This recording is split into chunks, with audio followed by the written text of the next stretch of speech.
Bon, alors je vais faire une vidéo parce que sinon ça va pas être possible de tout lire. Donc le thème central de ma thèse, c'est le dessin. En quoi le dessin permet d'appréhender la complexité de l'entreprise et du monde. Euh, et les rapports donc que le dessin entretient avec la pensée.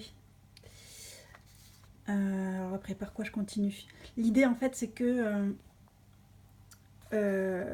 quand on est un bon produit des grandes écoles, quand on a fait des études de management ou d'ingénieur, la pensée managériale, bon ça tu dois connaître par cœur, c'est le cerveau gauche, c'est une pensée linéaire, c'est l'écrit et pas l'image, et c'est le recours uniquement à l'induction et à la déduction, voilà, le problème solving classique.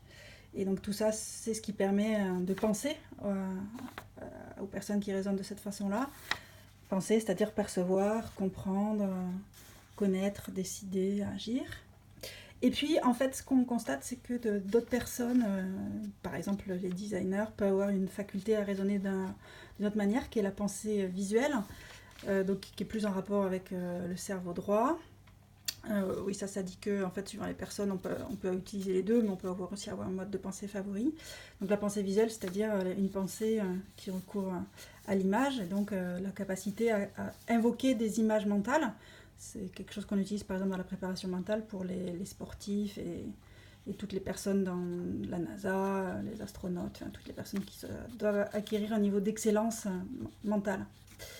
Donc c'est la capacité à convoquer des images existantes, mais aussi à les créer. Alors, voilà. Donc le créer, attends, où c'est qu'il faut que j'aille? Ouais, alors ça, j'ai un petit trou dans mon truc. Alors, j'y reviendrai après sur le fait qu'un designer, il est capable de créer des images.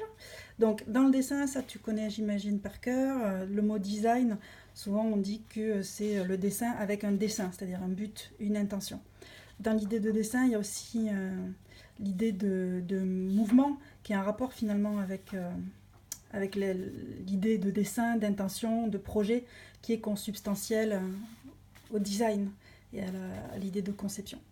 Là, j'ai fait un résumé, c'est que donc dans la façon de penser du designer, il y a le dessin, la pensée abductive. Alors ça, je ne sais pas si tu connais, donc la pensée abductive, c'est un autre mode de pensée que la pensée par déduction, c'est comme en maths, et par induction, c'est comme en maths aussi.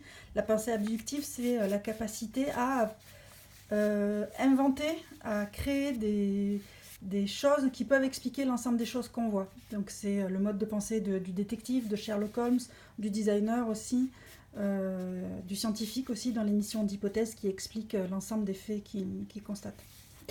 Un autre élément caractéristique de la pensée du designer, c'est la pensée systémique, ou encore un mode de raisonnement systématique, c'est-à-dire la capacité à considérer tout, à regarder l'ensemble du système à la fois.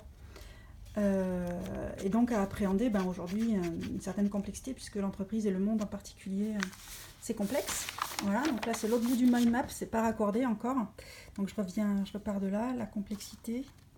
Alors la complexité, donc là j'ai lu des bouquins sur le fait qu'elle peut prendre différentes formes. Le chaos, c'est une forme de complexité. Les systèmes dynamiques, c'est une autre forme de complexité. Bon, là c'est le nom des bouquins et des auteurs. La complexité hiérarchique, c'est-à-dire quand il y a plusieurs informations dedans.